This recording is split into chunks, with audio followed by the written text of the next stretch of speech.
Hi everybody, and welcome back to the Pukulan Chronicles, stuff like that. No Three, two, problem. one, and we start. Action. Okay, so 3, 2, 1. Welcome back to the Pukulan Chronicles. This time we have with us always Fabio Alfano.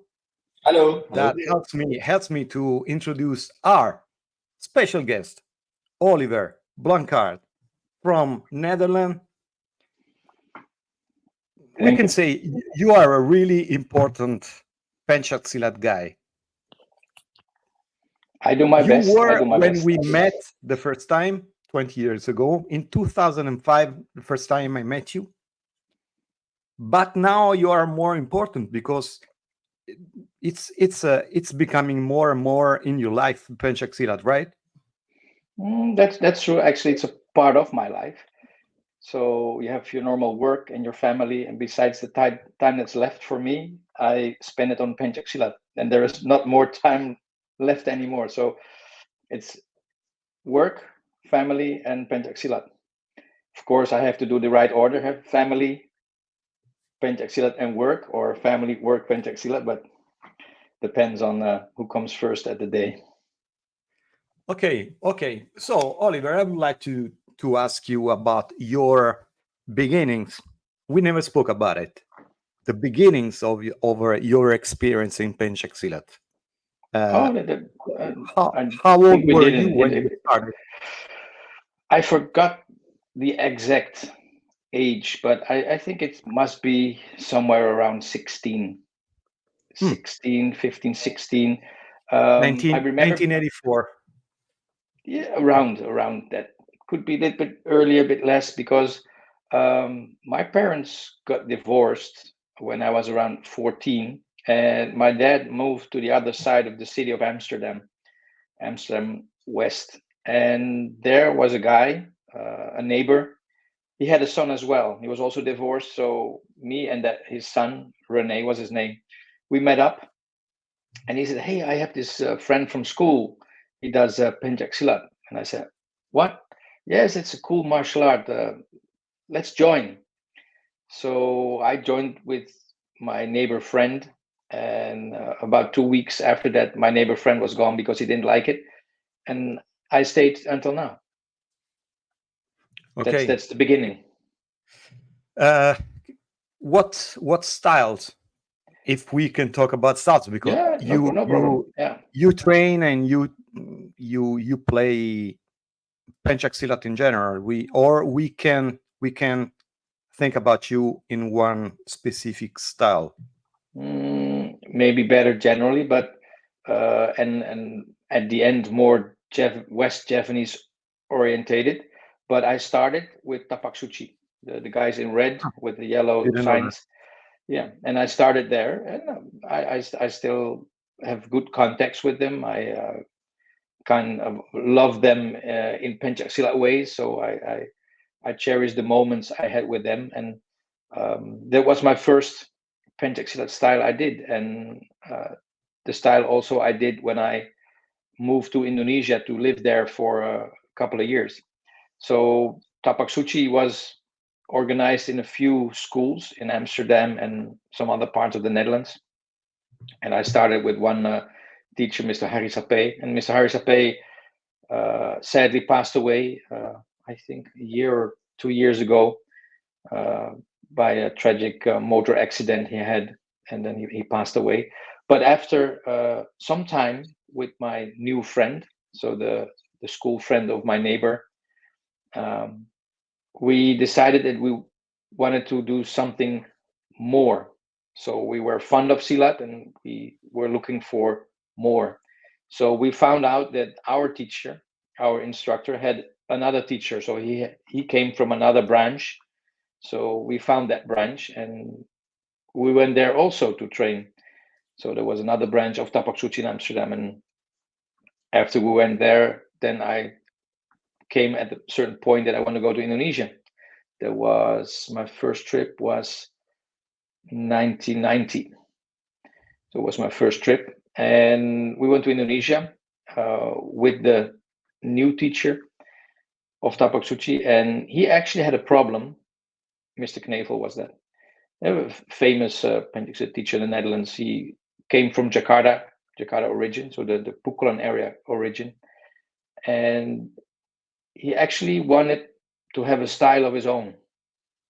And not really want to have a style of his own, say, I need more material, like knowledge, but he wanted to be in charge, because Tapak Suci at that moment was organized with 2, 3, 4 different schools in the Netherlands. So he had a general organization and branches.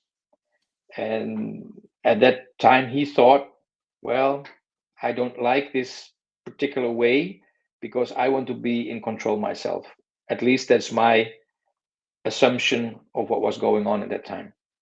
So he went to Indonesia and he met with people of IPSI and Persilat.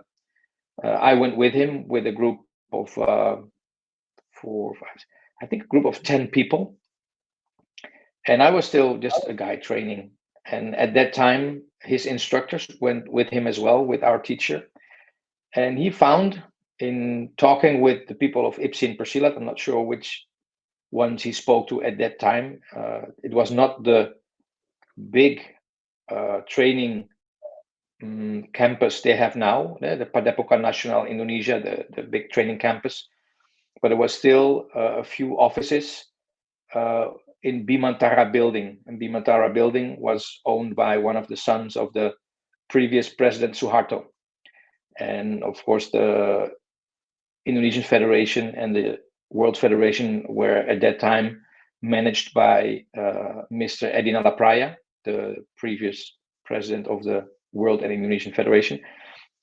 So we went to that office and our teacher went in and we stayed out. And after that, he came out and said, well, we're going to meet a new style. And we're like, okay, new style. And I was just a student. So I said, okay, new style, we will see. And because Mr. Knevel was Jakarta orientated, we thought he would find us a Pukulan style. But we went to Bandung, and he came up with Perisai Putih. And it's a style of East Java.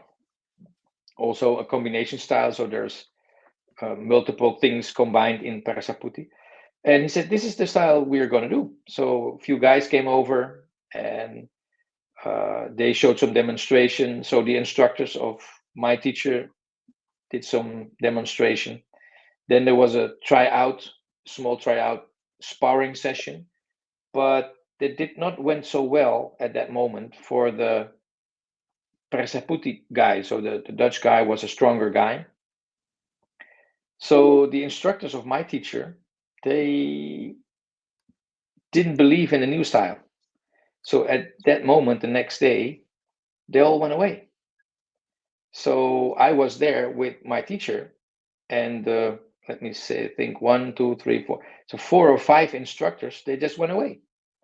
But I bought my tickets and all my hotels and things. What I did was together with him, with my teacher. And they were smart because they knew on forehand something might happen. So they did it separately. So they just said, I'm sorry, teacher. This white suit style is not the thing we want, and we go. And he said, fine with me, bye-bye. So I was there with the teacher, and we went from Bandung to Jogja, and then we came to Malang in East Java. And there we trained for, I think, about 2 weeks in the parking lot of the hotel with Perisai Putih. And I was training there as well with a friend of mine that time, Peter, and also Kati and Nicole. A few other people were training. And my teacher said, when we come back from Indonesia, you will be assistant instructor. I said, I'm not that good. He said, otherwise, I didn't ask you. Okay. So we went back, Peter, the other guy, and we got the key of a school and we opened the school. And that was at that time not right for me. So maybe he saw something in me, but for me it was not right. So after some time, I gave back the key. I said, this is not the thing I want. And I went back to a few of my Tapak Suci friends that were still in the Netherlands, because the Tapak Suci of Mr. Knevel was turned around in Perisai Putih, and some other guys still remaining Tapak Suci. So they accepted me, said no problem. Started training there, and then I went on my second journey to Indonesia in 1992 and trained Tapak Suci some more. I was thinking at that time, I said, well, what I know now of Tapak Suci is okay, but I still want to know more. I still want to investigate in what is Tapak Suci was all about. So I went to Indonesia again, 1992, came back with a bit of more knowledge about Tapak Suci, and that went on 93, 94, till beginning of 94, end of 93, that I said, I still did not find what I was looking for. It was not, yeah, it was What not, you were looking for? yeah, the way of the movement, the solutions you have in maybe a Pukulan way, a Seni way, a normal way. So I was just looking for some more, and not that I was not satisfied in a certain way. It's like I could not be satisfied. That was not the case, but I was just, okay, there is more. What is it? But the question in myself was so big that I decided to quit my job and just go. So at that time, I had a girlfriend. I just had a new girlfriend. Not that I had so many, but it was a new girlfriend at that time. And I said, okay, we can hang out together, but I'm going to Indonesia on short notice. So we can hang out, but I can go. She said, okay, no problem. So I had a small house. I saved enough money to pay the house through a year, 2 years. I had enough money to survive in Indonesia, not big hotels, but to survive. So I went to my boss and said, I quit. He said, what? I said, yeah, I quit. What are you going to do? I'm going to Indonesia. Okay. So I gave back the car, and I worked as a sales representative for rally bicycle firm in the Netherlands, kind of a sales manager in a certain area. So I took my suitcase and I went to Indonesia, and I went to Jogja, to Jakarta, to Surabaya, to Jember, everywhere I could train Tapak Suci. At that time, I also was a member of the Dutch national team. So I was Dutch champion, I was European champion, and I was in the Dutch national team for Seni, the art forms, the what we now call solo creative. And the team manager or the coach said, if you go away, I'm not sure we can keep you on the team.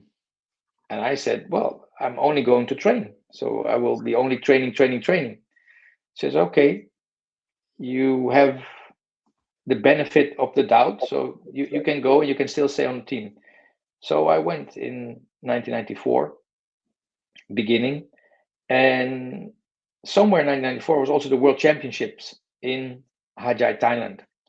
So the Dutch team came from the Netherlands, and I went together with the Indonesian team to Hajai, Thailand for the World Championship. I didn't win. I think I was number 4 or something, but the guy who won was the now famous Cecep Arif Rahman, the guy from the Raid and from John Wick and from Star Wars. So he was a Panglipur guy, and Oliver, yes, about Star Wars. I prefer Dune. I love Dune, but I went to see Star Wars because I knew there was Cecep inside it. yes, Me too. It was just 1 minute, no Pencak Silat. It was such a yes, disappointment to go to see that movie, and there was no fights, nothing. It was really, really sad to see that. I'm so sorry they didn't use some Pencak Silat inside Star Wars. yeah. In that case, John Wick was better. John Wick. Yeah, Mhm. yeah, Yeah, of but course. they are ninja in that movie. Kind of. They Kind of. confuse everything. But anyway, we can see some Pencak Silat at least. I think it's better in the raid, eh? In the Raid is even more. Yes, yeah. it's even more. Yeah. Yeah. It's even more. Yeah. Yeah. So that's part of my story, we became friends, and he's a Panglipur guy, and my coach was a Panglipur guy. So I went back to Indonesia from the World Championships, and I went back with him. So he was my new friend, the female world champion solo creative at that time, like the solo, was also Panglipur, and her father was very active in Panglipur at the moment. So we went there, we met the teachers, and I was like, hey, this is really great. And this was a style that I said, hey, I like this way of movements. Can I know some more about it? And also because at that time, I learned that Tapak Suci is a perguruan, just like Panglipur. And a perguruan means it's a school, it's a club. And a school is not a style. So a style is like Cimande, that's like a source style. And a perguruan, like Panglipur, exists of a few source styles, like Cimande, Cikalong, Sabandar. So some of those sources, and maybe the sources are even connected to each other somewhere in the past. But an aliran is a source, and a perguruan is a school. Mhm. So I got this knowledge that Tapak Suci also had influences of West Java. So, well, my own perguruan, my own school, has influence of West Java, and I would like to research it. So I became friends with Cecep. We went to his place. We went around in Bogor, in Bandung, in Sukabumi, all the Panglipur places. And I was training there. But at that time, Panglipur also had a board member that was also an IPSI and Persilat board member. There was Mr. the late, he already passed away, Mr. Oyong Kamayuda. And he said, while visiting Garut or Bandung, and he saw me, he said, hey, what are you doing here? Because you are Tapak Suci man.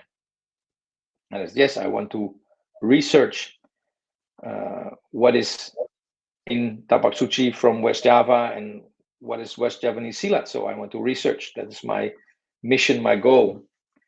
And he said, well, I'm not sure if that's allowed. I said, allowed? Why? Well, you are Tapak Suci man, and it's not like this that you can train somewhere else. I said, well, I've all these books about Tapak Suci with their rules and regulations, and I never saw any rule about that. Well, he went back to Jakarta, and I was planning on doing a referee course in Jakarta because I want to learn as much as possible, and I was in the Bogor area. And I called the chief of Seni at that time. It was Mr. Hizbullah Rahman, and he was a Tapak Suci man. So I called him and I said, hello, Mr. Hizbullah, can I join the training?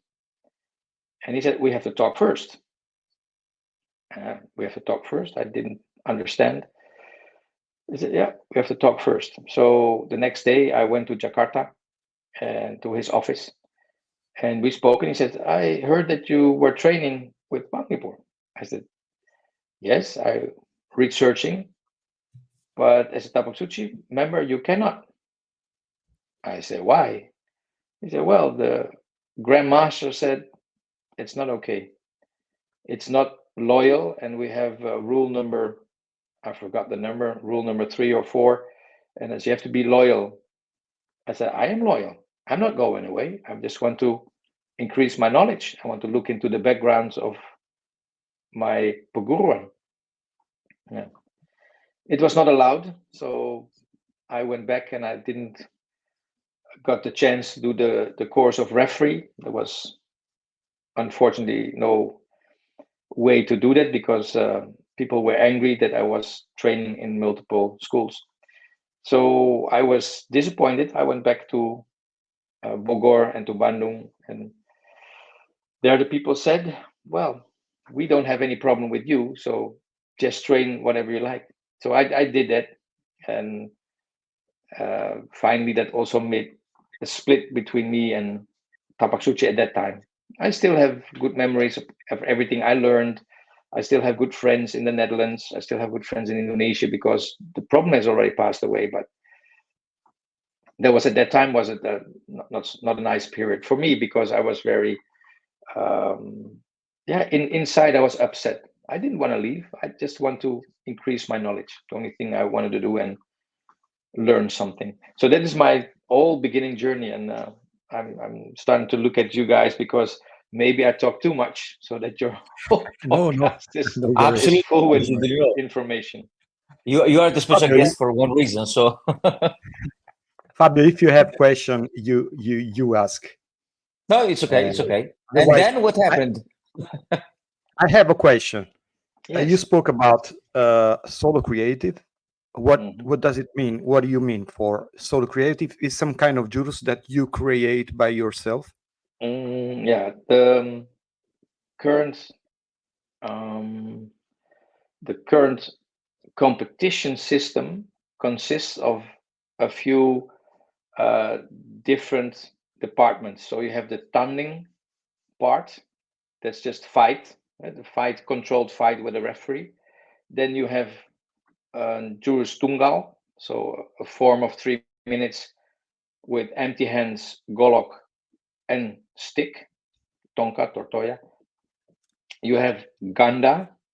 Ganda is the pre-arranged demonstrational fight, 2 people.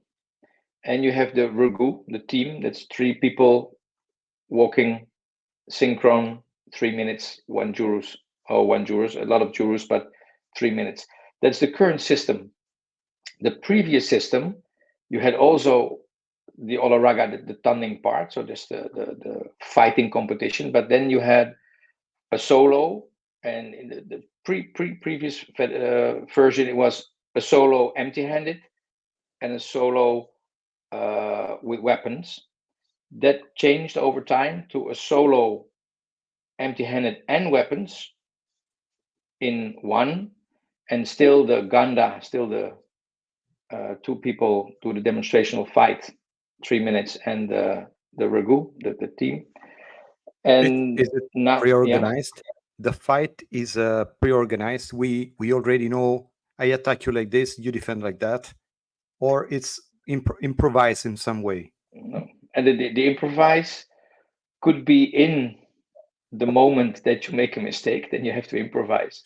But Okay. it's pre-organized, yeah, because you have to be exactly 3 minutes. So if you have overtime, you get a deduction of points. When you have under time, so it's like 2 minutes and 40, then you get deduction of points.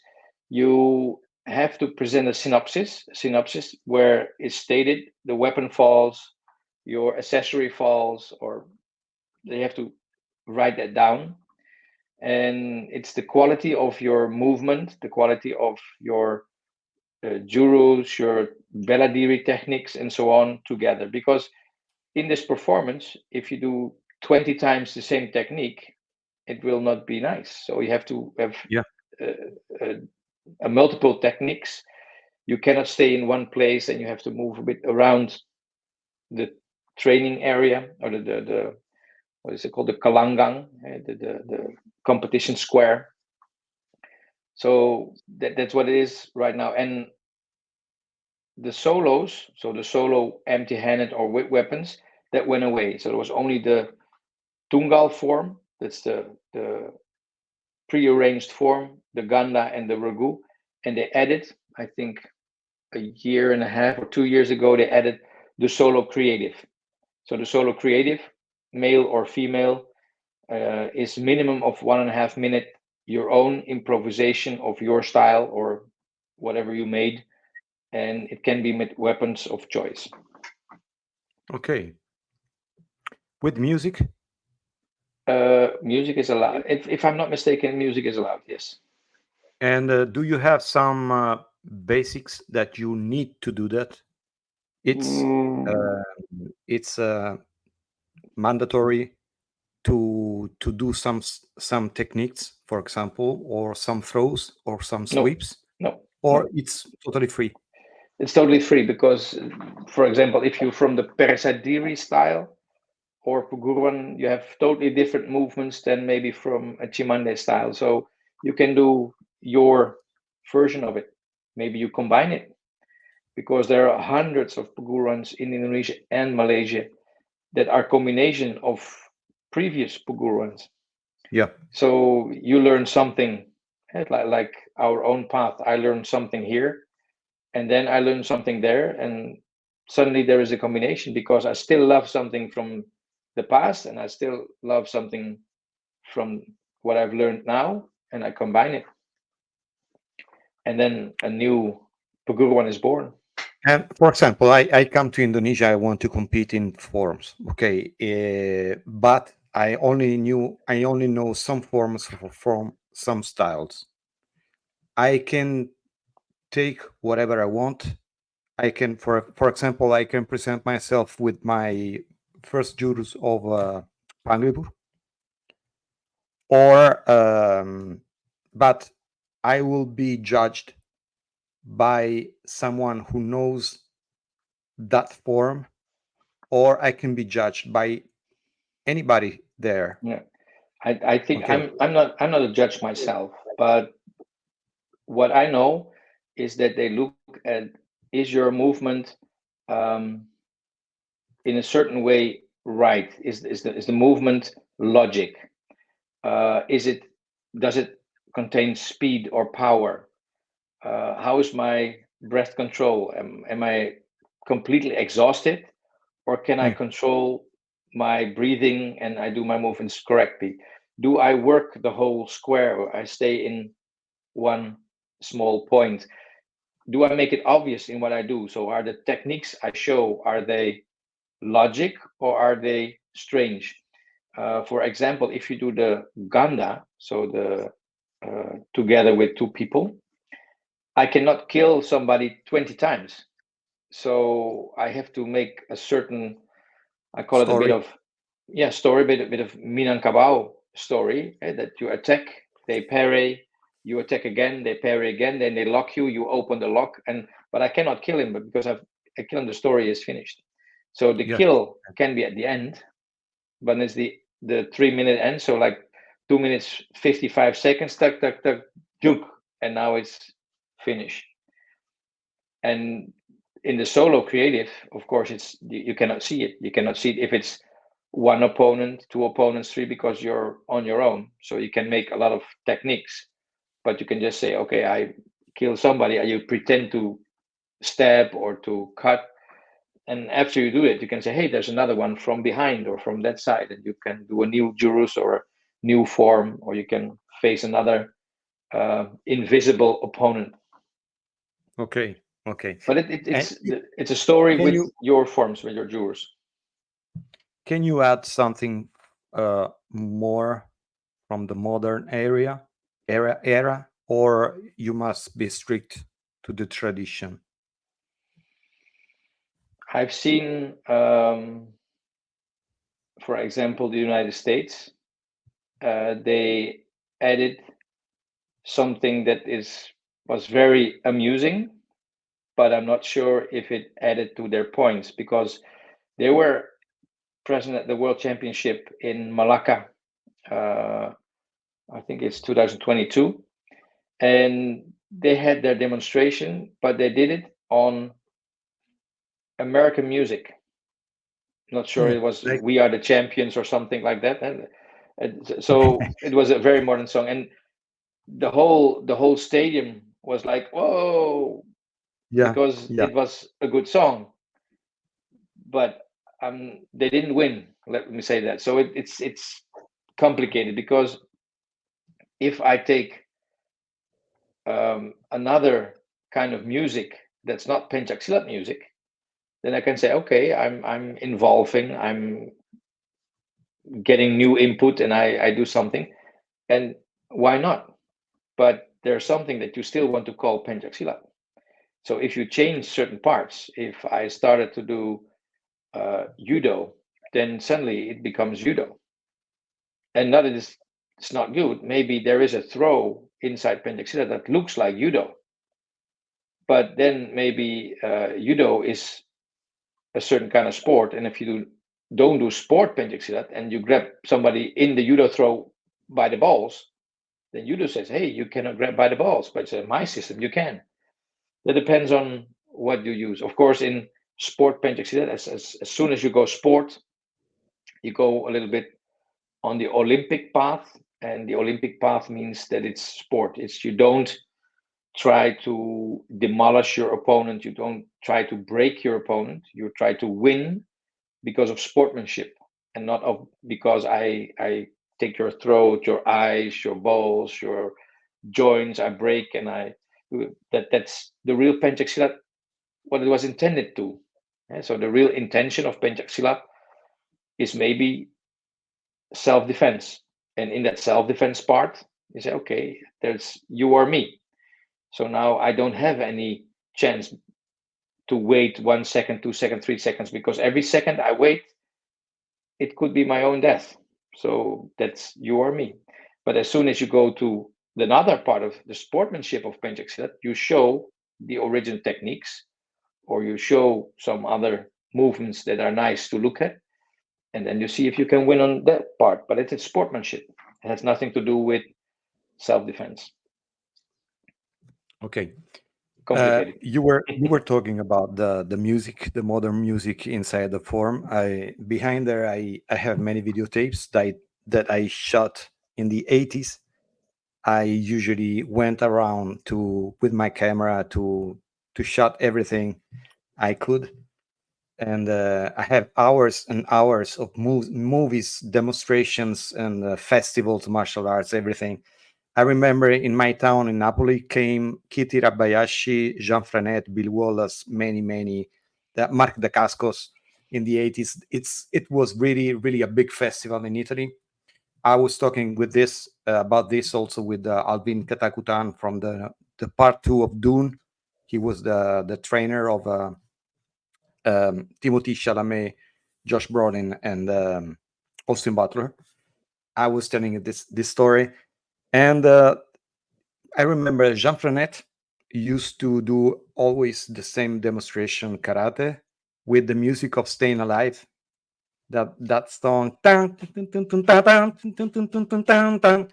one with the, yeah, it's I've seen famous. it. I've seen it. It was really nice. But for me, it was the first time I saw something like that. It was really strange. I was thinking about while you were talking, thinking about in Indonesia stuff like that. It could be a really strange stuff. Yeah, this time it was Malacca, it was Malaysia, but Yeah. that's the same area, like only a couple of hundred miles away from Indonesia at the time.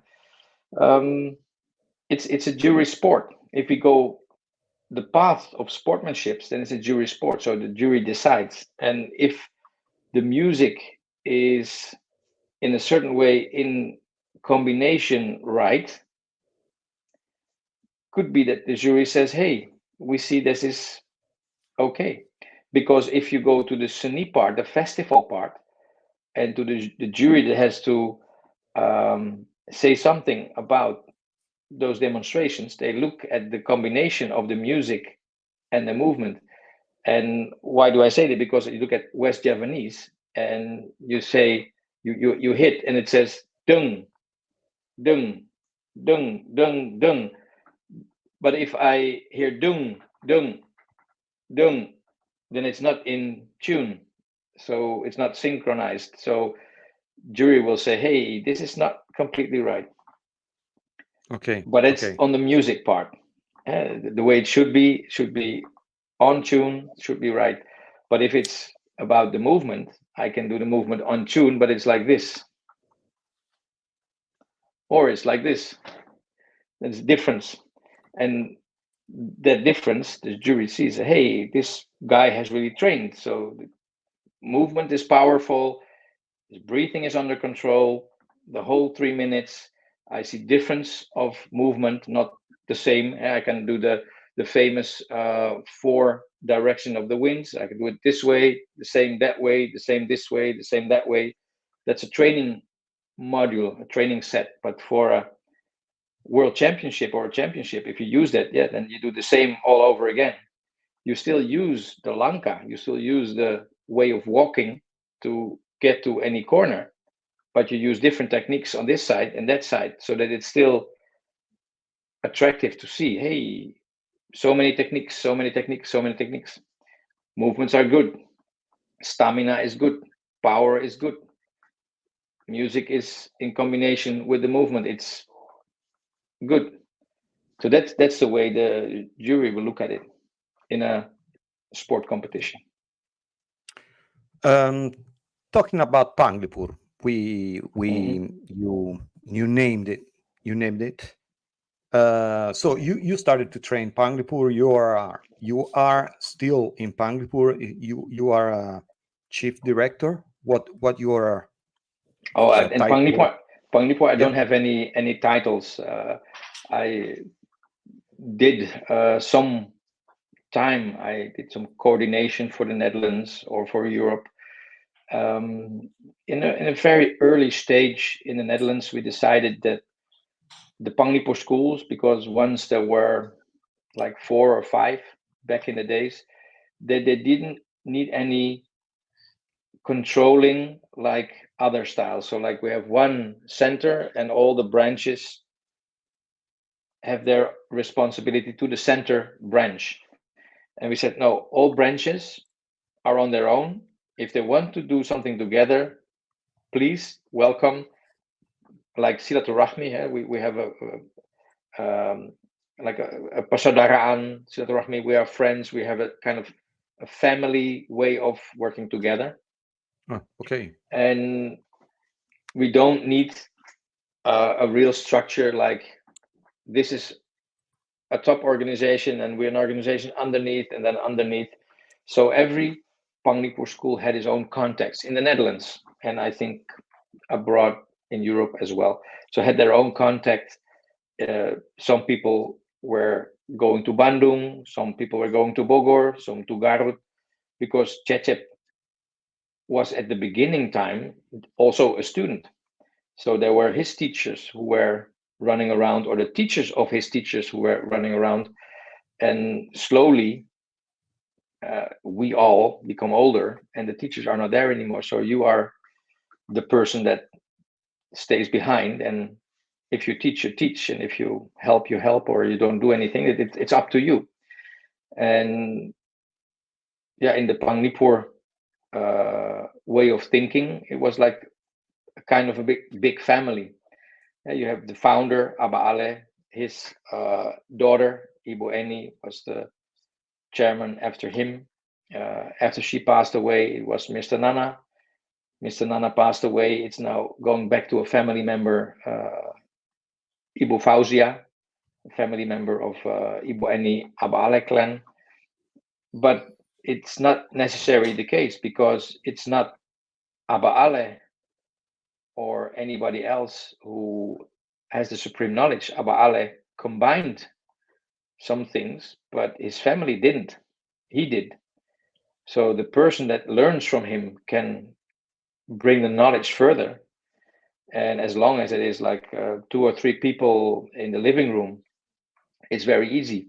If you have hundreds of people, then you need a structure. And then that's what we see in the Japanese systems. You need belts and you need ranks, and who is higher and lower and who's more important, and people who are organizing like me in a federation. It's not about Pencak Silat. No, it's organizing people. And how do I get enough people together to do the job? Now, it's the same if you have a big organization of Silat or maybe Taekwondo or something else. You have to organize. So you need teachers, instructors, training programs. That's completely different than training with 2 guys on the attic or 2 guys in the garden. So that more or less a bit of Panglipur. So Panglipur has its branches, but we decided to everybody's on his own, but I still have like a coordination role. So if somebody needs something, for example, we have Mr. Mike in the UK, United Kingdom, England, and Mr. Mike learned from Gunding, learned from Cecep, maybe some more people, but he has his own line, so he can just pick up the phone and call Mr. Gunding if he wants. The same for France. France has maybe a good relationship with Mr. Cecep, so they just call him if they need something. They just text him or invite him. That's a bit the current way, because when I started back in the 80s, there was no mobile phone. So There was no calling. So if somebody wants to train Panglipur in Indonesia, he must write, for example, to you first, or he can go to the school and say, I would like to train. Yeah. There is no need for an invitation or a presentation from the Netherlands branch. not specific, or- not specific. Yeah, you can imagine yourself living in Indonesia. So say you live in Jakarta, and next door is a Panglipur school, and then you need a recommendation from who? No, you just go next door and you say, can I train? Okay. But if it's in the Netherlands and you have a controlled school or controlled perguruan or controlled style, of course, the teacher could say, hey, you are from the Netherlands or Italy. Do you know my guy? Well, you say, I don't know, because your guy is in Milano and I'm in Sicily. So yeah, I never go to Milan. It's a bit too far. So then the teacher in Indonesia says, oh, no problem, I teach you. But if you are in Milano, maybe the teacher says, hey, go to my guy in Milano and do something together. But then you can say, I don't like your guy in Milano because he's your student, but we are not the same type. And it depends on the teacher, what he says. And you have different, then it becomes a system, not a system like a style. It's nothing about martial art. It's about an organizational problem. How do we organize our school? Do we still respect the main line where it came from, or are we on our own? If I say I do Krav Maga, I just learn Krav Maga, I pay, I learn Krav Maga. When I have a good rank, I go somewhere else and you pay me. So it's a business model. And Silat, from the root, it was no business model. Krav Maga was made maybe for special forces, or it had a certain purpose, and that purpose was changed into a business model. Yeah. I'm not saying it's good or bad, but that's the way it is.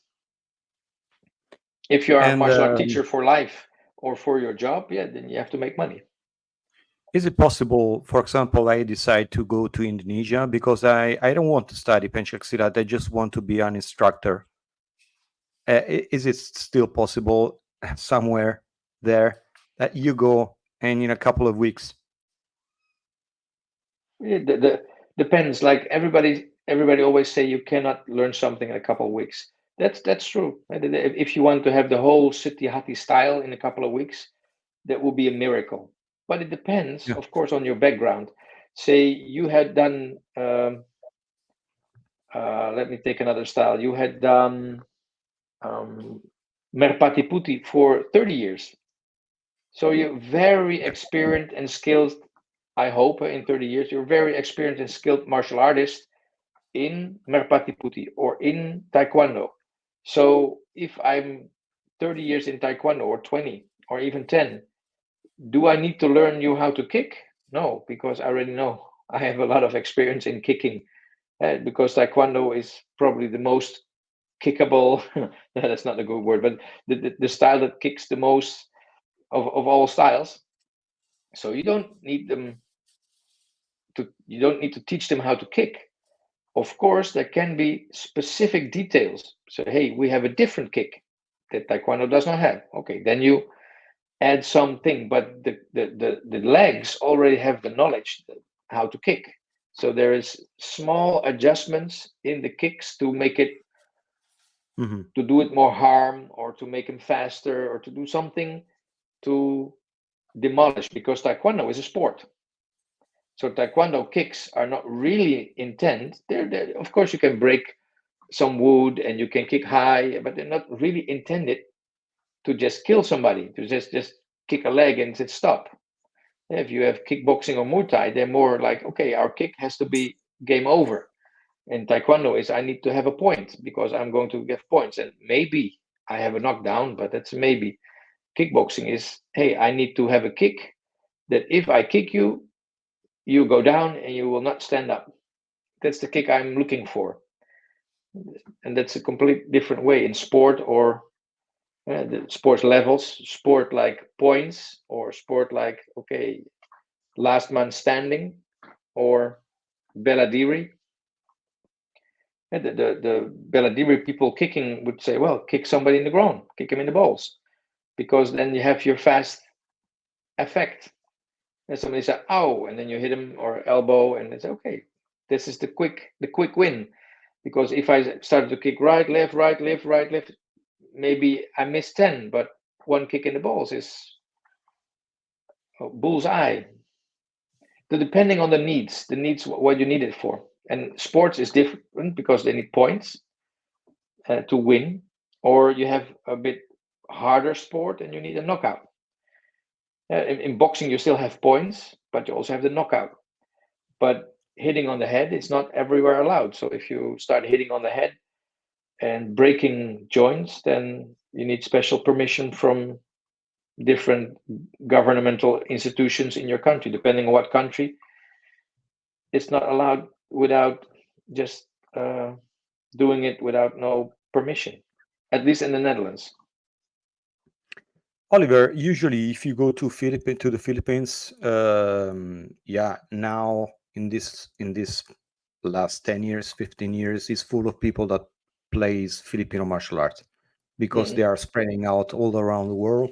But basically, normally if you go to a Filipino guy, also here in Italy, if you meet a Filipino guy, maybe he knows something about karate, and maybe he never heard anything about arnis or eskrima. Yeah. Does it happen also in the Indonesian martial arts Yes. that Yes. they basically, the karate is more played than the Pencak Silat, or now the Pencak Silat is really a national sport or a national art? I think Pentjak Silat is still a national sport or an art. That's what I think. Of course, there are influences of other martial arts, and also people in Indonesia think, hey, I have my Pencak Silat, that's from my country, but it's more from the countryside. It's more practice in the little villages, and maybe my karate or taekwondo or something fancy is something new, something, hey, that's I have and nobody else has. So it's the question or and demand thing. Yeah, I tell you, in Italy is this really crazy martial art, and it's the best in the world you ever seen. Well, you are probably challenged to travel 300-400 miles to see it, because hey, I love martial arts. Let's see what it is. And you say it's really good. No, maybe you change whatever you do and you start doing that. But it's all up to you. Sometimes you say, hey, the movements, the structure of the movements in my body that fit. Maybe you say, I want to jump around a bit more like Taekwondo style, or more like Bruce Lee style, or I said, hey, that fits. I like it, depending on what you want. I fell in love with Pencak Silat, and I stayed. But you have people. There's a very famous kickboxing legend. He passed away a couple of months ago. His name was Rob Kaman. Rob Kaman. Yeah. Yes. It's very really very famous, famous. Very Yeah, famous of course. world championship kickboxing. But he started with Pencak Silat. So it was depending on what he liked, and a certain point in his life, he went professional and he went into kickboxing. But also there's a lot of history, because kickboxing, to my knowledge, and you can correct me if I'm wrong, but kickboxing was not around for like 100 years. It became famous somewhere maybe in the 60s or 70s, and you had karate, then you had professional karate, that's called PKA, Professional Karate Association in the Netherlands, and that turned into kickboxing. But they first came from Japan with karate or aikido or judo back in, not sure, it was 60s or 70s, maybe even a bit before that, I don't know. It's not my history, so I don't know all about it, but I know that in the Netherlands we had the Professional Karate Association, and that later on went more and more into kickboxing. And I think that Professional Karate Association, that there was actually an answer also on the Thai systems, on the Muay Thai and Muay Boran, so the Thai boxing systems.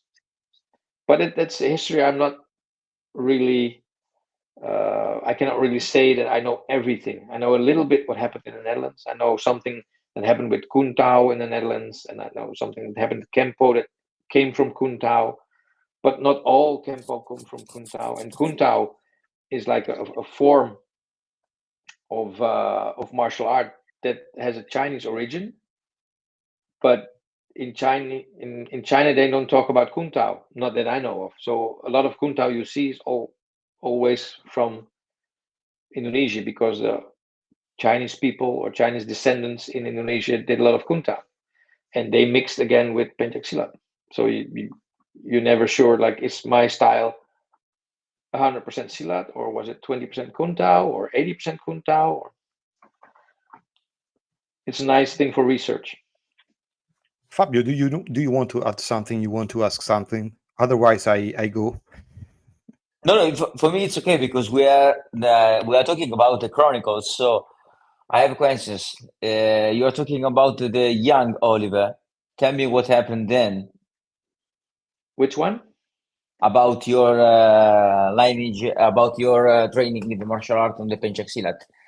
And then, when you start, what happened then? You mean at my Panglipur time in 1994? About your Panglipur, and then what happened?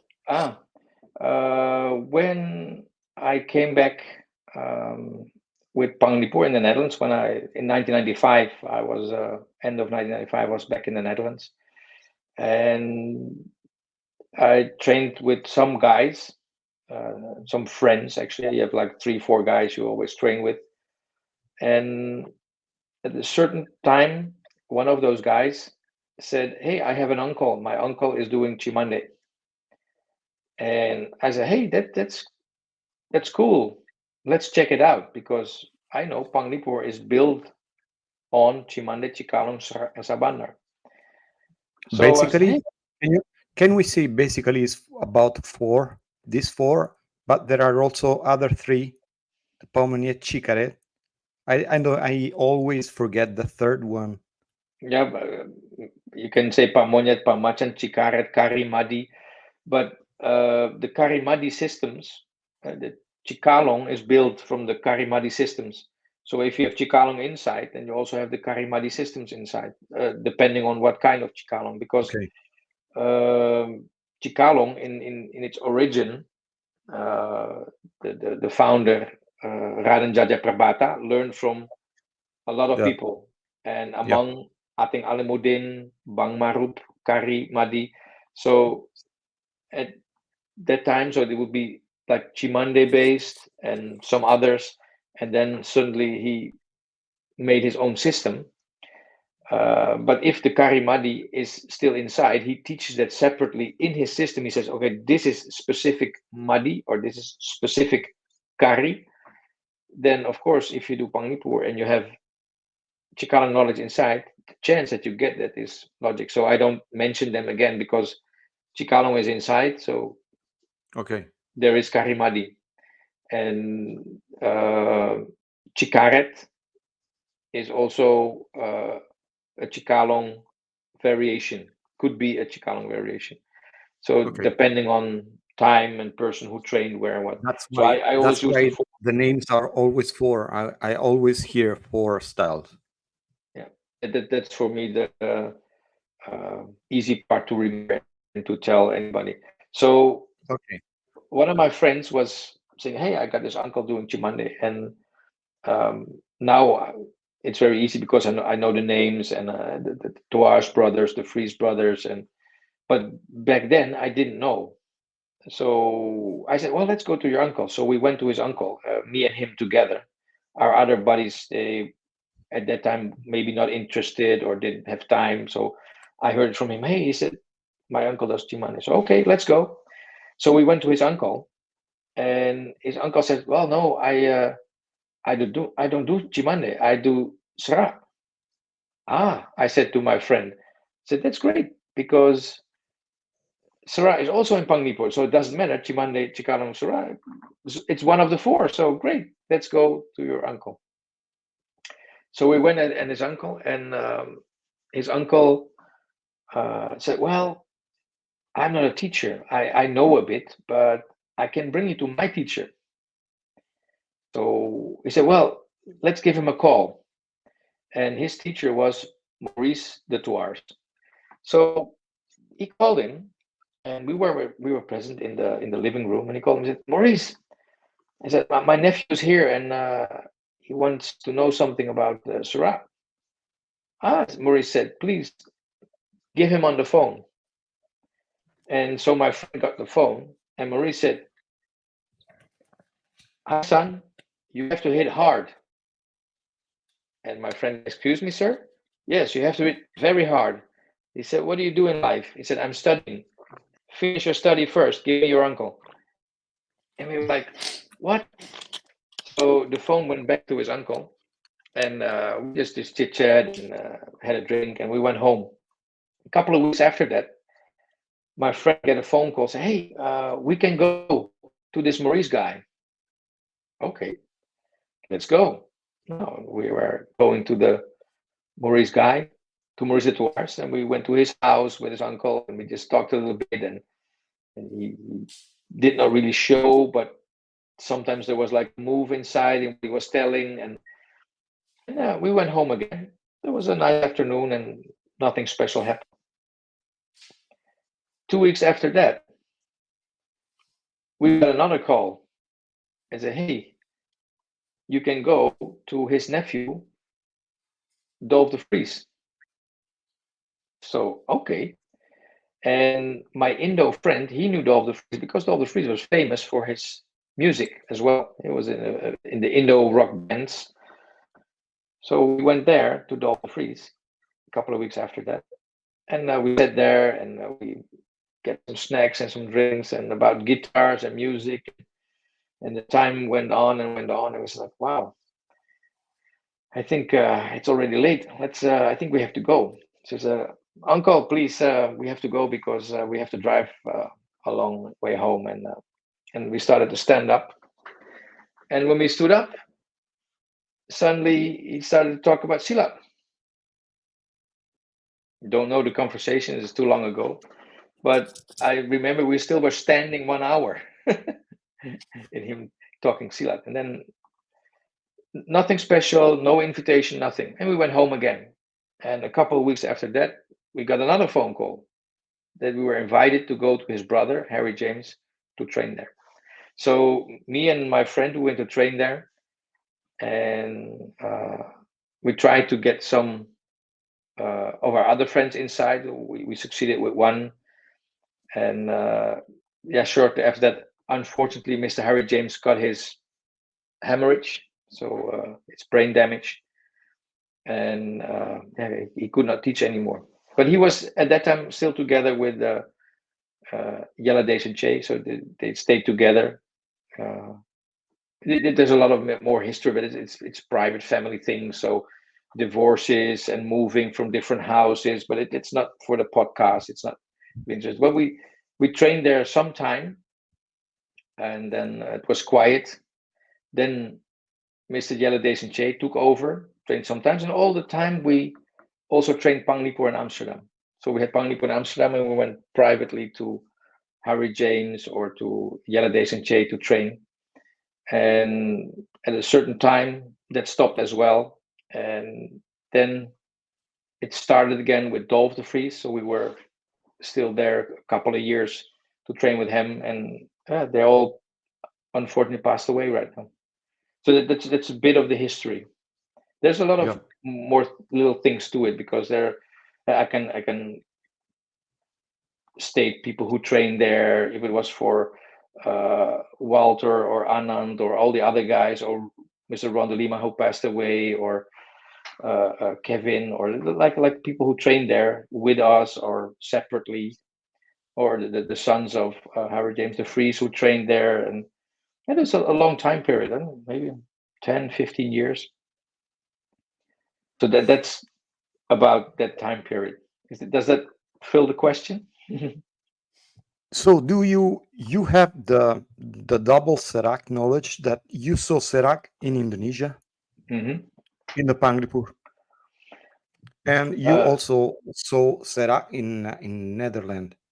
Was it different, the approach? And also, I have my opinion. Okay, um, usually the general idea is that the Serak from Netherlands is harder, the impacts are harder, the position are a little straight, more straight than in Indonesia. The lines a little different. The point of the foot is inside to protect the other leg, stuff like that, some details. Do you think it can be possible that this is different because the Indonesian guys are smaller than the Dutch guys are really, really big, so the styles had to change something to adapt to a more bigger people? Of course, there are some techniques that if you're tall or small, that you would not use because there is no reach, or you have to get into reach, so you have to use your footwork, or of course there's always an adjustment.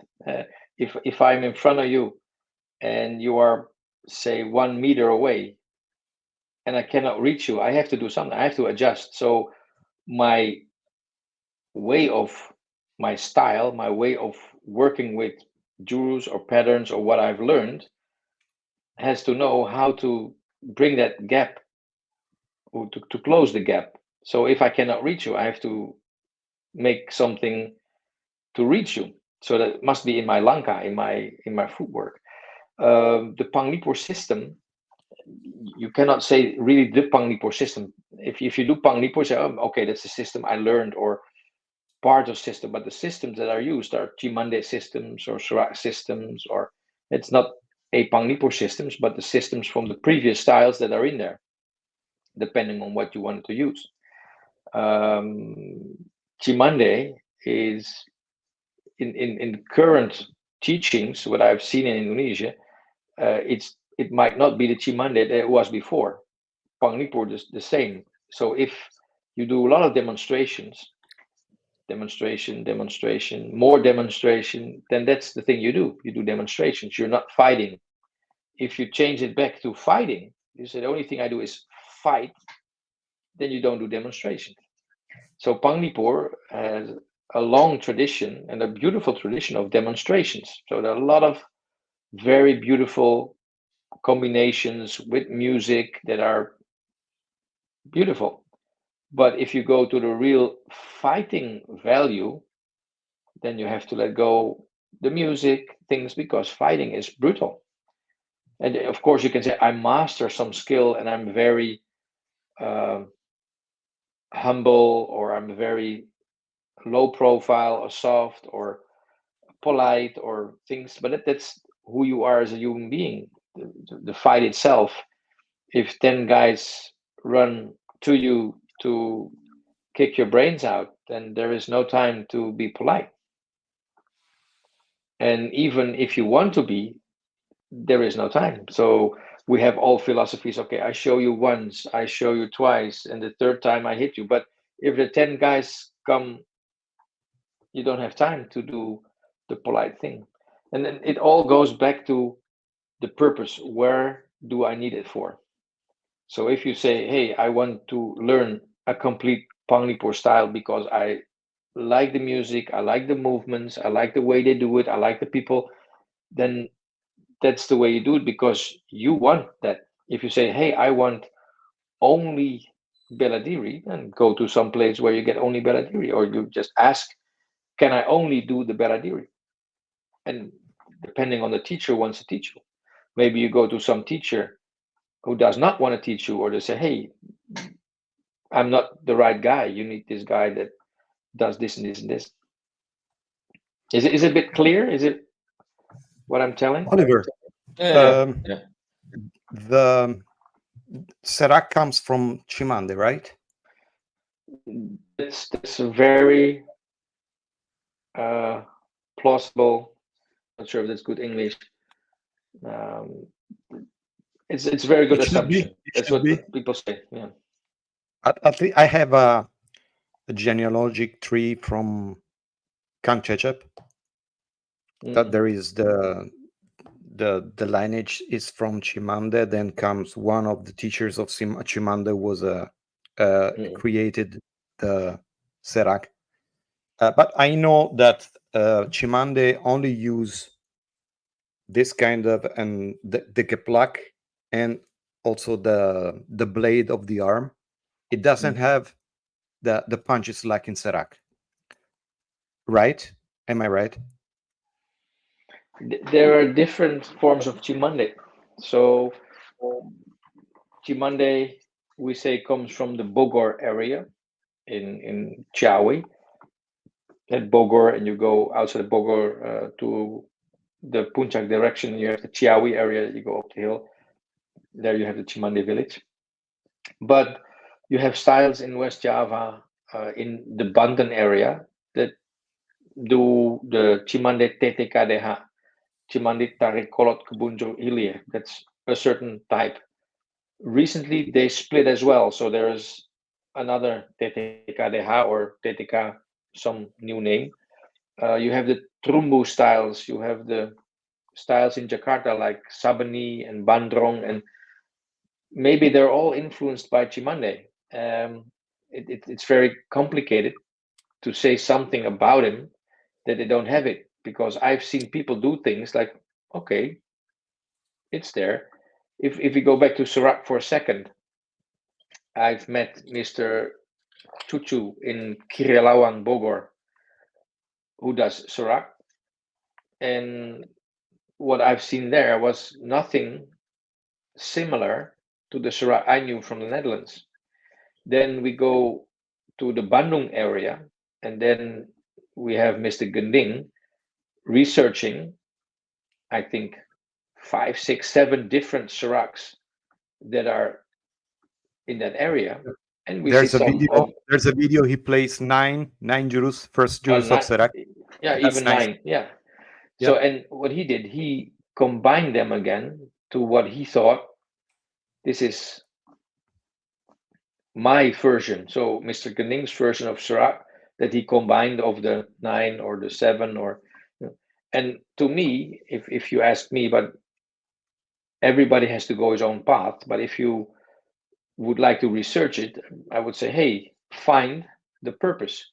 So if you have the jurus, say jurus number 1 or 2 or number 5, what is the purpose of number 5? And if people do it different, what is the purpose and what they do different? Why they use it for?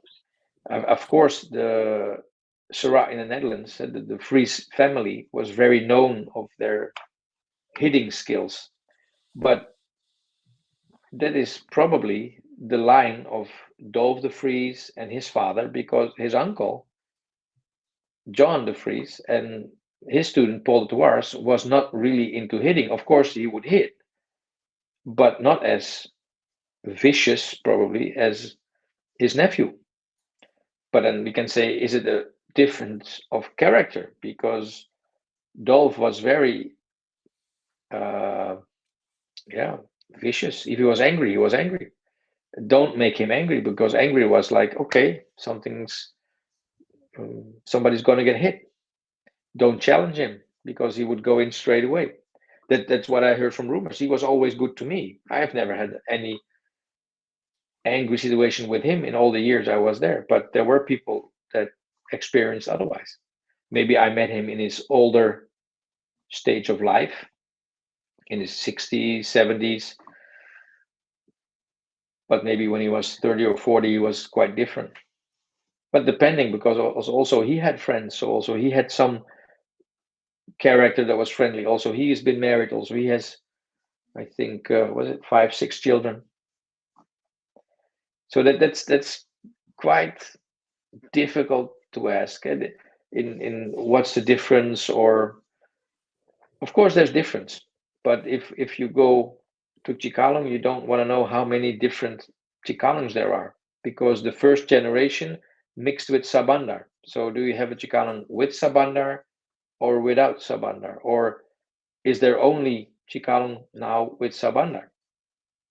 That's a good You question. mean Sabandar? You're not talking about the style. You're talking about the movement. Not about the style. Okay. Panglipur has a jurus Sabandar, but I'm not talking about the style Sabandar, Yeah. because the founder of Cikalong, his students found Mr. Muhammad Qasim, who came from Sumatra, and he had supposedly the style of Sabandar. So the first or second generation of Cikalong had already mixed with Sabandar. But maybe not all, because if you say the first generation is, I make an example, I don't know how many, maybe it's 4 or 5, or take 10. First generation is 10 people, and maybe 6 of those 10 learned Sabandar, and 4 others didn't. So there's a new lineage that is not with Sabandar. There's a lineage with Sabandar, and if you translate the pieces that are written about Cikalong, then in history there were people saying there is a lot of difference between all the lineages, because some people have, I make this up like 60% Sabandar and 40% Cikalong, and there's others 80% Cikalong and 20% Sabandar. So you get differences in the way of movement. And you for example, you learn Sarak. Say, okay, I have Sarak. Now then you do it on the Sarak way. Then Mr. Cimande comes by and say, hey, do you have this? You say, hey, that's nice. So there's a combination of 2 in your system, or 3 or 4, or maybe one movement. Then you come across Krav Maga. You say, hey, this is nice, because they use guns. Guns? My Silat has no guns. Yes, but Krav Maga has. So this is how you disarm the gun, and this is how you do this and that. Okay, I put it into my Sarak or Panglipur or whatever, and then you have Panglipur with guns. Oliver, if somebody comes to Indonesia, goes to Indonesia and wants to study Panglipur, he start with some jurus that are a combination of these 4 styles: the Serak, Cimande, Cikalong, and Sabandar.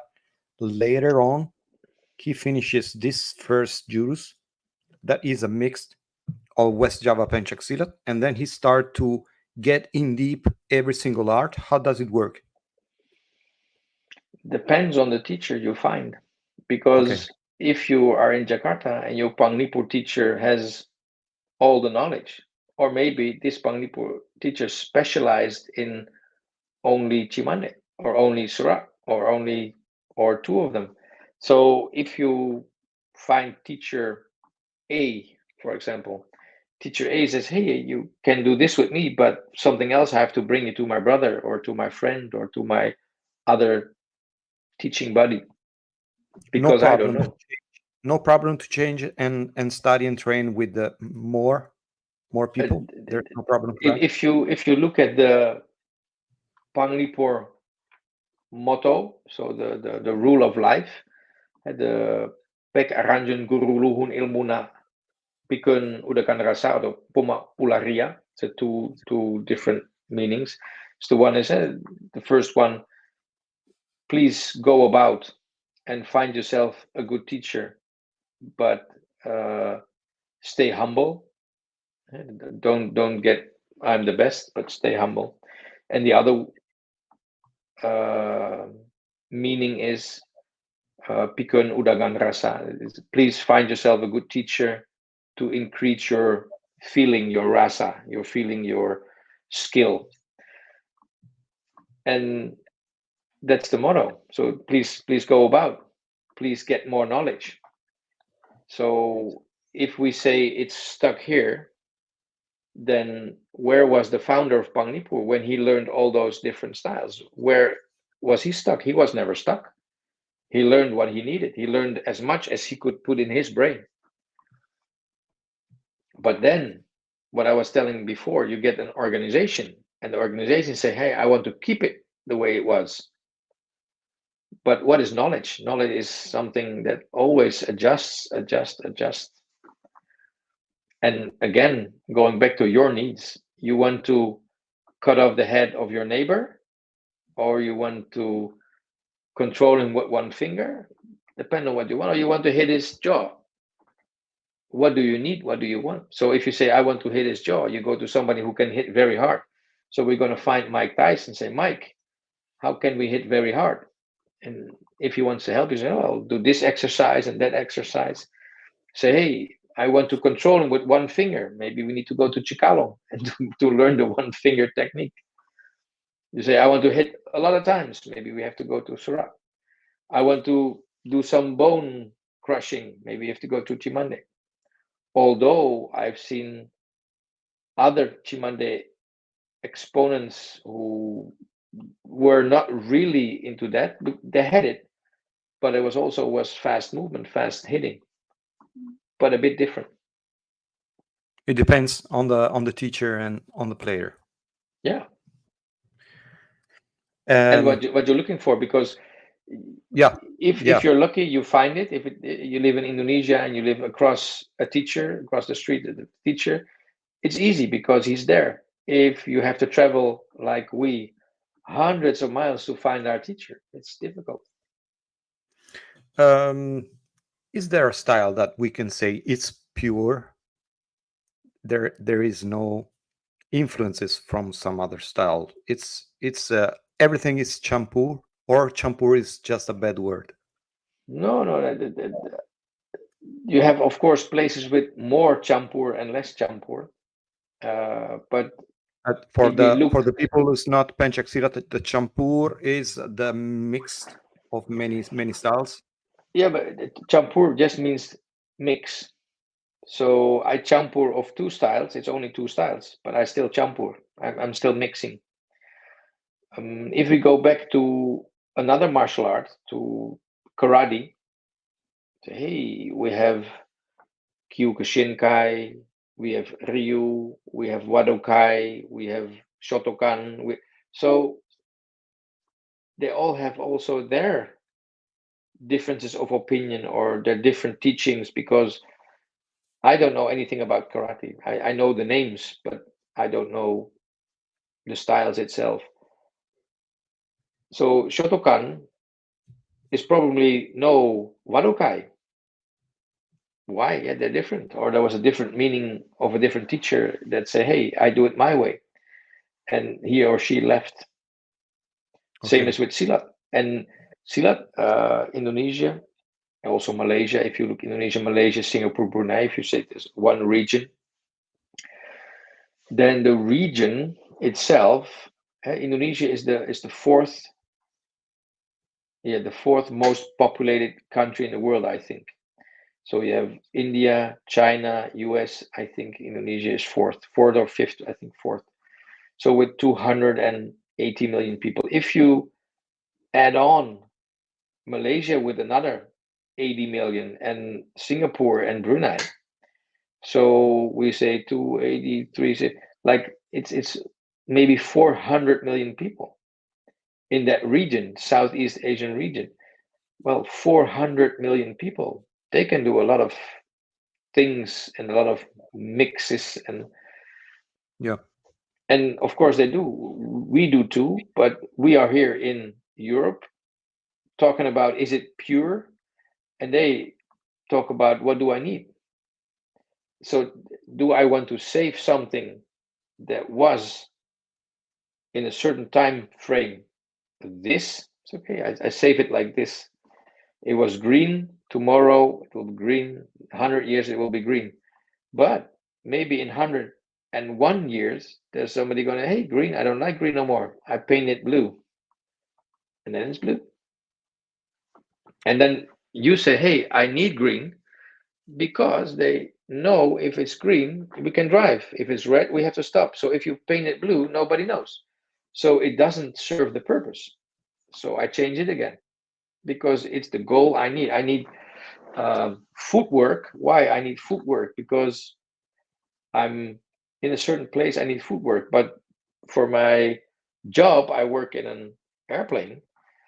Well, there's not a lot of place for footwork. So maybe I need more elbow work. Or maybe I need my head to headbutt everybody, because I'm inside of my plane, and I don't have a lot of space. So I need very short Yep. techniques. And if I'm somewhere outside in the woods or in the swamp, maybe I need some more techniques with my lanka to stay stable. And just a way of saying that everything can be adjusted. Going back to Darwin, and not the smartest guy will survive, not the strongest guy will survive, but the person who can adjust. So Yeah. we have to adjust somewhere. Oliver, you came to Italy first time, maybe in 2001. It was the first time for you with Uncle Harry James for the seminar in I Milan. think so. One of the first times, yeah. And I was not there. I missed it. I was not in the association yet. Then we met I was too again. young. You were there, Fabio? No, I was too young. Ah, you It was met. It wasn't possible. with Roberto Bonomelli, I think. Yeah. Correct. We met another time in 2005. It was January 25th of January, and that day changed my life in martial arts. Roberto told me, come, because there will be some guys from the Netherlands. You would see something that you never saw before.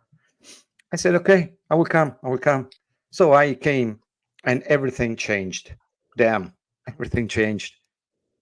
And I remember that night we had 2 days training, the Saturday and Sunday. And Saturday we went for a pizza all together with all the association.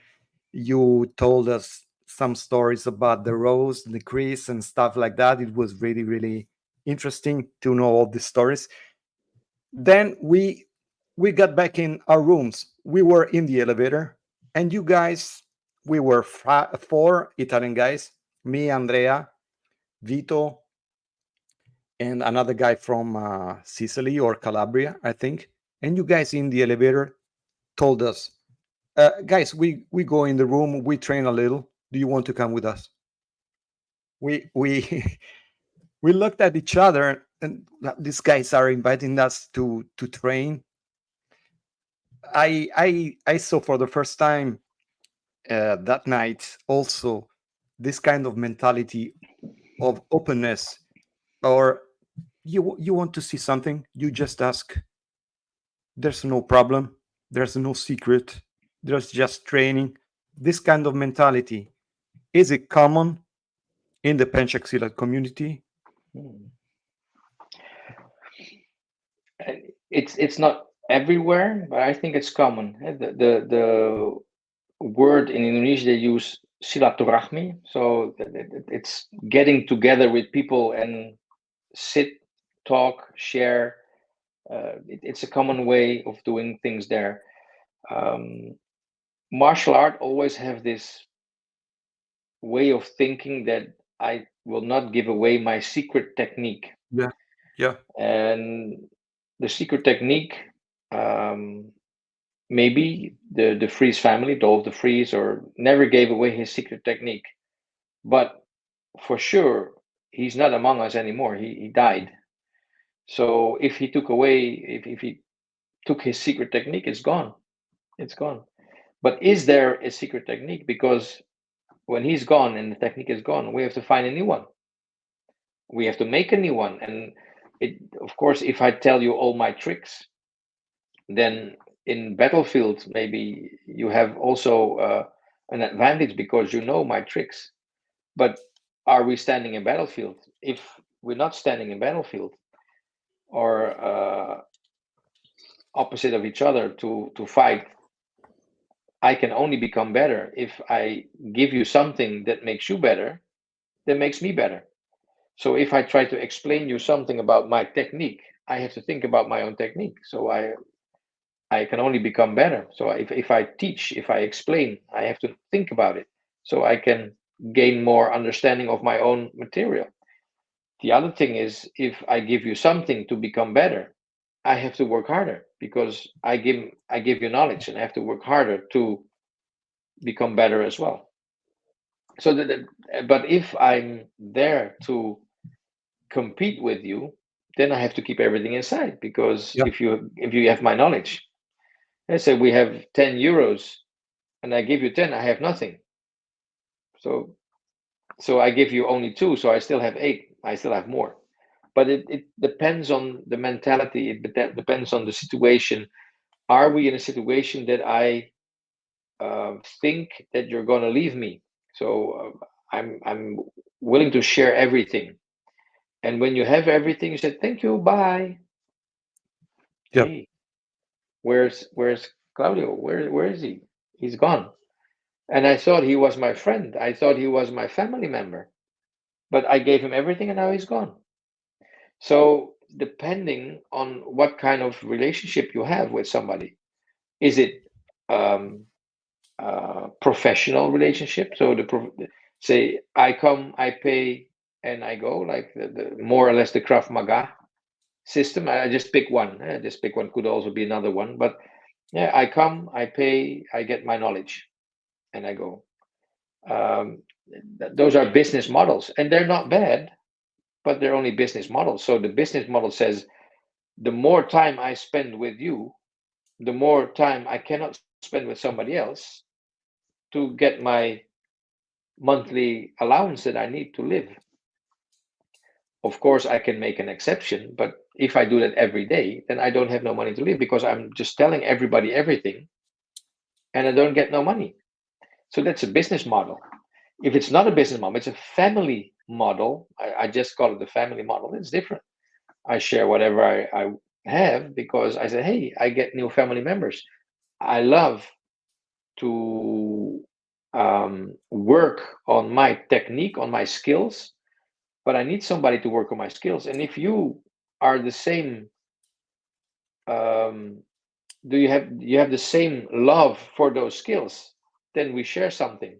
And the thing we see in Pencak Silat or in some other martial arts is that sometimes the teacher has more feeling for his best student than for his own son or for his own family. Why? Because the teacher is in love with his art all his life, besides of his family, but he's in love with his art all his life. So if he finds another person that also loves the same art, that's unique. So of course the teacher likes you, but then you can break his heart, because if you go away, you break his heart. But Yeah. that's the family model, and you have the business model and the family model, and all these small models in between.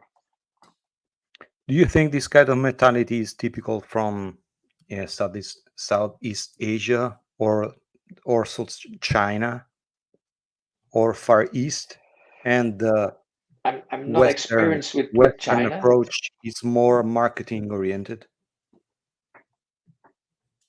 In general, I would say yes, because business is more um, developed in the West, even more in the United States, because the people that did Pencak Silat in the past, they just did it integrated in their own life. So they worked and did Pencak Silat in the evening or in the weekend. When you see martial art or Pencak Silat taking off in the United States, it's different, because it was a business model. So somebody, hey, I have this knowledge and I'm teaching, and this is my job, and this is where I live from that money. So I need to have a lot of students, because a lot of students pay my rent and pay my food. If I'm in the Netherlands and I work for the government and I get home every day at 4 or 5 and I train with some guys at night, it's completely different, because those guys train for free. If you don't want to, please go away. And the teacher shares his knowledge, but get extra knowledge in teaching. And in your hand he can use for training. Oliver, we met again in 2006 in Napoli. Yes. You came with Walter van der Broek and Anand Mm. Ramtehal. You stayed in Napoli for 1 week, I think, because they stayed for 9 years. 9 years, 9 days, and you came on Wednesday.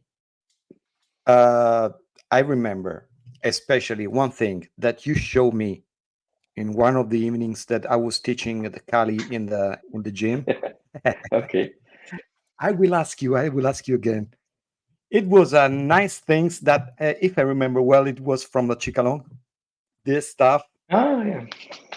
this one. Yeah. Oliver, I must thank you for that, because not because of the technique, it's because of the mentality to use every single angle with a consequential movement that helped me for my panantukan also, and also to see many occasions to hit also in Pukulan or in Pencak Silat in general. It was really, really nice. Can you show that? Of You course, can of say course. no. You can say Yeah, no no, if you want. of course, because it was, what is it, 10 movements? I still remember because I loved it Yeah, myself. And I saw also another one, 14, 13 from Anand, I think. But you show me that the 10 one, the 10 with yeah, that one. I learned them from Cecep. It's, So Cecep it's gave it to beautiful. me, and it always said like, okay, if you use one arm or one hand, and so if I'm here, I can go back and do another thing. But if I'm here, I can also follow up. So 1, 2, 3. This is not finished. 3, 4, 5, 6, 7, 8, 9, 10. So it's this single arm that has multiple actions that are connected to every movement. So this movement connects to this movement connects to this movement, this connects to that movement. So if I'm here and I'm sliding, oh, I miss it. Oh, then I go down. And if I miss this one, or if I feel something connecting, then it's very obvious that there's something there. Because if I'm not connecting here, there's nobody there. So I connect. But if I slide, if I miss, I cannot stop and do nothing. So I use the rotation movement to get back. So I miss it, or I hit it, but I scratch, I go to this side. If I miss it, or I hit it, but I say, hey, I still have motion in my arm, I go to the other arm. So it goes. And I got it first, a part of it from a Cikalong person, actually a family friend of mine, who his grandfather was doing Cikalong, and the grandfather was passed away. My friend passed away, and his father showed me the other and the smaller one. This. So there was similar, and I showed that to Cecep, and he said, "Oh, I have this one," and that's where I got it from. But it's a very nice Fabio, exercise. I was teaching in my gym, in the gym where I was teaching, and there is this group of Kali, and they were hosts that night, because I said, guys, if you want to train with us, because they're watching me teaching. So they came, and while the other guys were training something, Oliver showed me this, and I fell in love with this kind of way to see things, and go after that. It's really, really, I think this kind of mechanisms are really, really useful, and I think it's typical from Pencak Silat. I never saw something like that also in Kali, or in JKD, or other martial arts. I never saw something like that. I saw Fabio, a do you similar want to? movement. Maybe 7 or 8 years ago in German from one of the uncles. He lives in a student of the Dorf de Vries. He lives in German. I saw this movement, not similar but quite similar. I remember he have something in the book, in writing, on the memories, and you see little pictures about when you're hitting, when you movement. Not similar, just like that, but quite similar. Oliver, is there something that you are trying to organize in Netherlands or in Europe, big projects for Pencak Silat, to spread more Pencak Silat in Europe? Mhm. Are you busy with that? My vision is, could not be your vision, but my vision for the Netherlands. The Netherlands is unique in its way that it has generate more Pencak Silat than the other countries in Europe because of the colonial history. So you have 10, 20, 30, 40, 50 Pagurans, and they're all there. There are small ones, there are big ones, there are sport ones, there are cultural ones, so it's diverse. Pencak Silat, according to the World Federation, has this Olympic path. That means that it wants to be Olympic, and it's Olympically recognized in Asia. So the Olympic Committee of Asia recognizes Pencak Silat, but the Olympic Committee of Africa or Europe or America does not. And also the World Olympic Committee does not recognize Pencak Silat as an Olympic art or Olympic sport. If that happens, maybe in our life, if it happens, then the Olympic tour means Olympic money. And Olympic money, I mean that the National Sport Federation or the National Olympic Committees in Italy or in France or Belgium can give money to their sporters or to their sport organization to motivate or to stimulate the sport to have champions of that country. So if I don't put money there, then that country will never be able to win. So this is the current situation, that in Asia, a lot of countries put money into Pencak Silat and they can win because there's money inside. There's full-time trainers, there's training facilities, the tickets are paid. So if I'm shouting on the street in the Netherlands, guys, we can go to the World Championship with 40 people, I pay all the tickets, then I have a lot of people very fast. If I say, guys, you can go to the World Championship, but you have to pay your own ticket, no, then I maybe have one hand or two hand of people. And because they have to pay themselves. And in Southeast Asia, it's not the case, because Singapore or Malaysia or Indonesia, their tickets are paid by the federations who have money.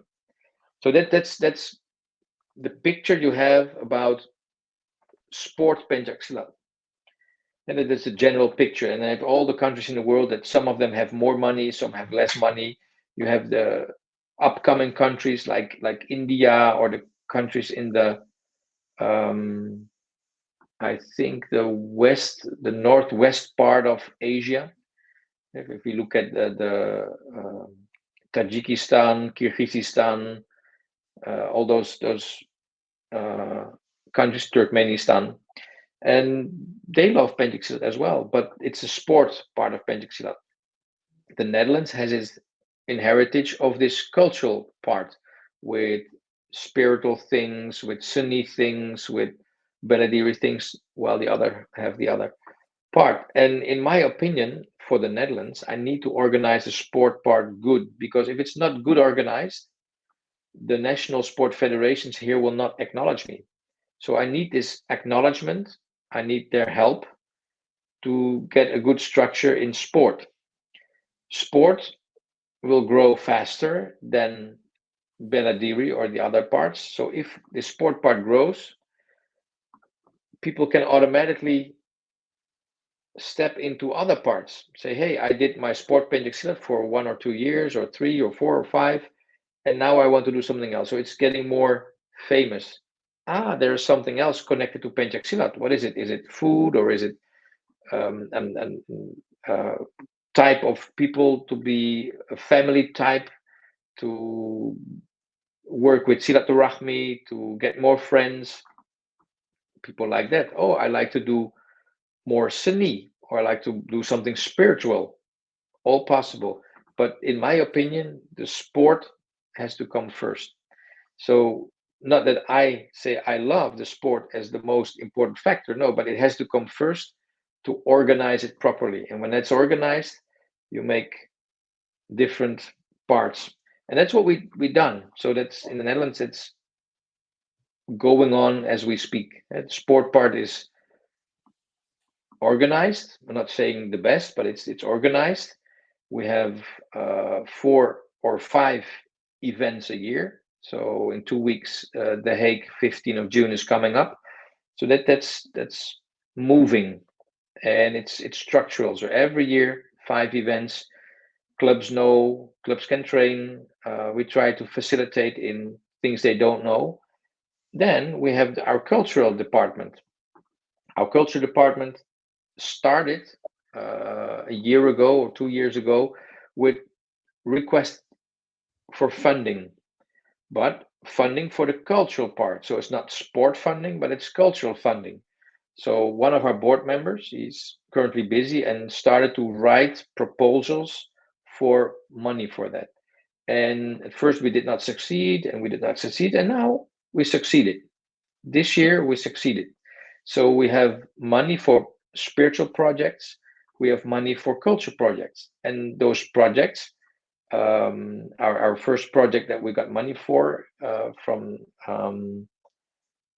it's called Fee Fund, and Fee Fund gave us money for a project we wrote for Kendang Pencak, so the music that comes with Pencak Silat, to interact with Indonesia and get more knowledge about that music from teachers from there. We're currently busy with it, so it's just the money has just landed, and now we are taking step 2, 3 of the plan. So we're talking to a few universities and institutes in Bandung, Padang Panjang, Sumatra, Trunojoyo in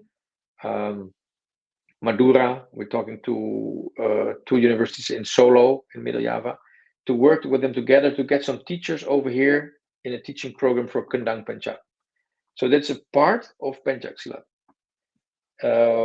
We do some things in spiritual ways, and this money now comes in, but it means that the money that comes in for the project, that we don't have to do it from our basic reserve, and the basic reserve can be used for sport or another project. And we don't talk like hundreds of thousands. There's like 1,000 here, 1,000 there. It's just not really big money. So we don't have money yet to send our whole team, but this is a start.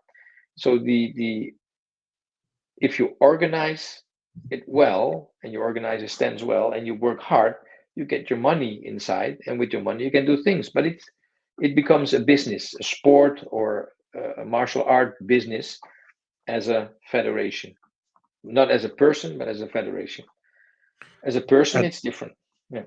the rules are always the same, or it changes and evolves in time? There can be changed over time.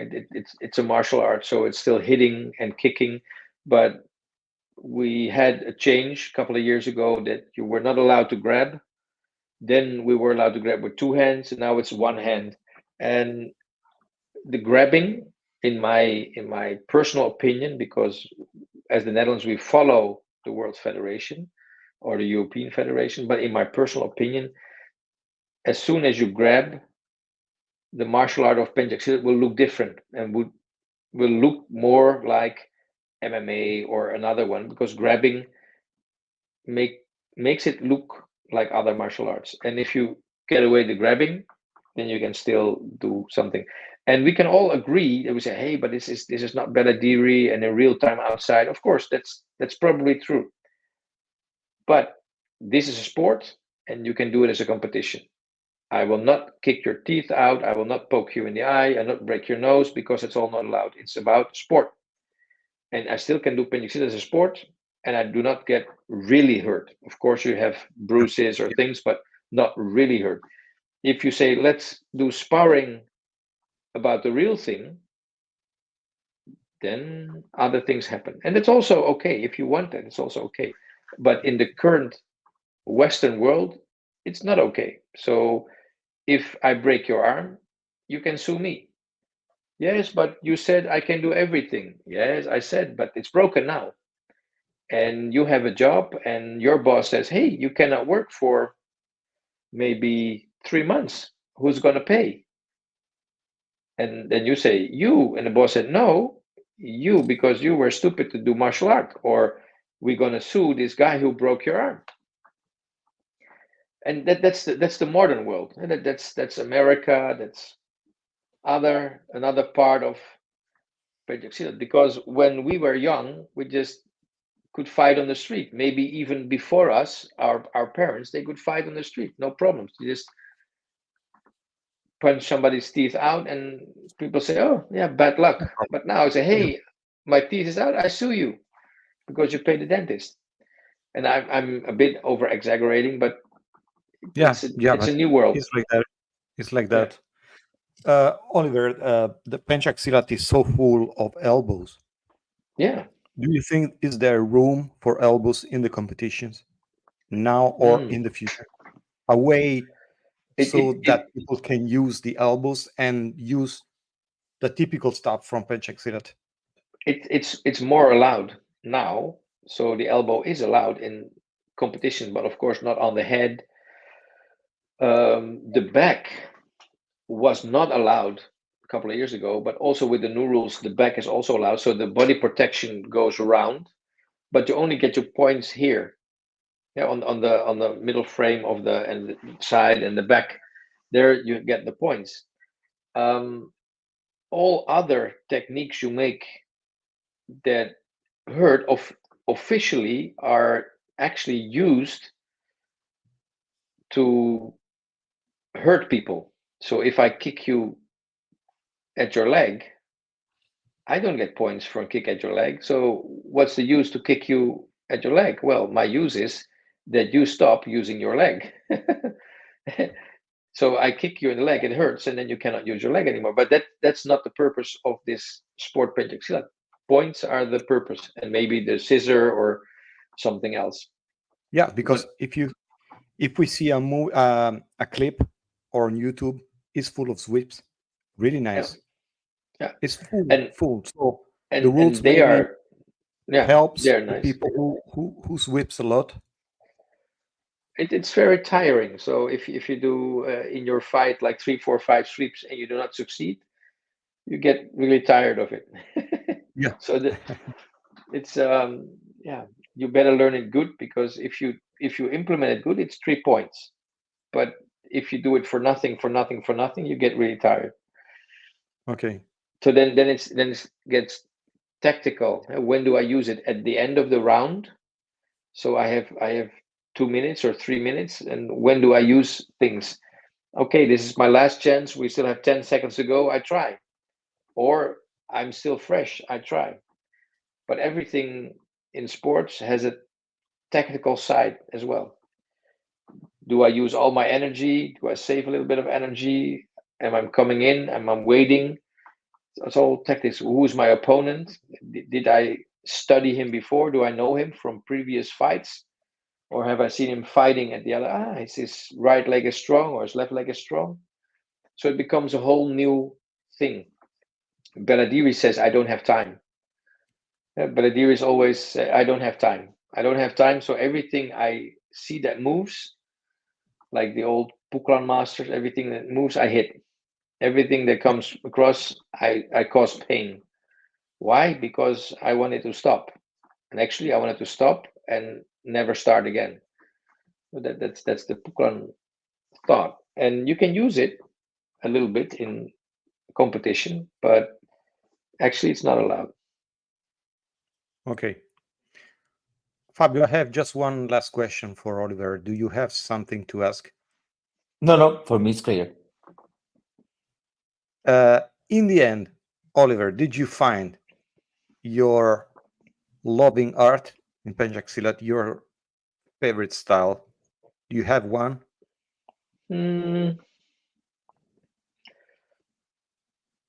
That's complicated, because I don't think my life has enough time to fill all my wishes. I would quit my job again if I had enough money to research something, but then you get older, and then but I was always intrigued by my friend, his father, of the Cikalong line. And why was that? Because what I've seen and what he said and see is that with almost no power, they could control people. So you can hit somebody, that's maybe easy, but controlling somebody from a feeling, just you feel, I touch your hand, you touch my hand or arm, and you think you want to do something, I say, oh no, and I just move a little bit, and you say, oh, I cannot do anything anymore, or I I drop you on the ground, and you say, hey, I don't, and you're on the ground. You say, what happened? That's something that intrigues me. It's like, who? If I had the time, I would have really loved to research a bit more. It's a kind of the Pencak Silat Tai Chi. The Tai Chi of Pencak Silat, because if Tai Chi, we think people standing on the square and doing their movements and things, but and the pushing hands and the knowledge of pushing hands, or maybe certain parts of Wing Chun, it's the same knowledge. It's the knowledge. And what do I do with feeling when I feel something on the upper arm or the lower arm, or I feel something in my elbow, or so it's controlling your body, but then with feeling. And then the for me, I think the hard part is how to how to Connect. react on aggression. Yeah, how to connect on aggression. So the aggression is coming in, and how to directly divert the aggression into something else, because aggression is coming, and you have to get contact in a certain way. So if I don't have contact, there's no problem. If I not get hit, there is no problem. So, but contact is coming up, it's coming in, incoming, and now I need to do something to neutralize that, but not with hitting your teeth out. And I've seen that from Cikalong, and so, well, this is nice. This is a nice part that you can also do when you're older, because we're young guys.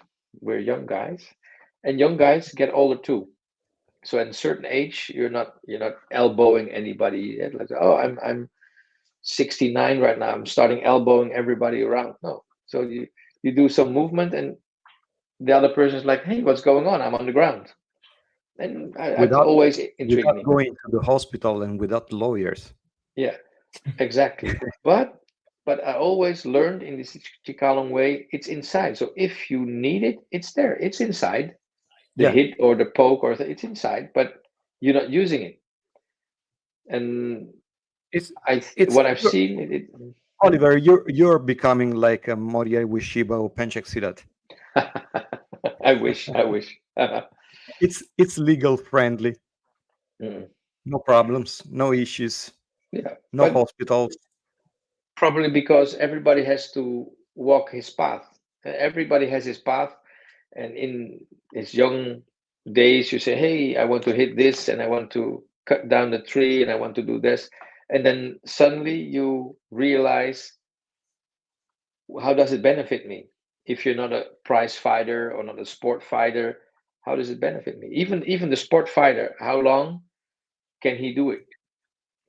5 years, 10 years, 20 years? I haven't seen sport fighters who are like 60 years of fighting. Maybe they're in the art, but not 60 years of fighting. So it's only a time frame you can do that, and then it stops. So real sport fighters older than, what is it, 35, you don't see them. So Yeah. you're starting at some 20 till 30, in that frame. You're a strong person, trained well, and after that it goes down. But if you start to become a trainer and you train other people, then in sport, it's sport.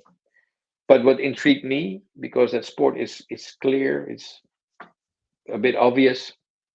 Of course, there's tactic. I don't underestimate it, because a lot of tactics, and you have to have everything in place. But the feeling part, for example, Cikalong, maybe other ones have it too. I cannot talk about East Javanese styles or Sumatran styles. And there's also a lot of beauty in Sumatran styles, in the way of locking. So it intrigued me as well. All those locks they have, it's like the kind of jiu-jitsu from Indonesia, kind of locking in all the positions. So there's my answer. Okay, okay. Fabio, you want to ask anything? And for me, we can get free, Oliver. It's almost 2 hours talking. Oh, So you have to cut a lot. Okay, so Oh, we can go to say goodbye to the people who's following us. Oliver, it was a pleasure to meet you again. It was a long Yeah. time. We only sent some messages on WhatsApp, so it was a pleasure to have you here and talk with you. I wanted to ask you some questions about that. So I hope it was good for you also, and Fabio, you too. And thanks again. Thanks everybody for following us. Stay with us once again. And bye everybody. Oliver, thank you again. Thank you again. Bye. Thank you. thanks, Oliver. Thank you, Claudio. Welcome. Bye guys.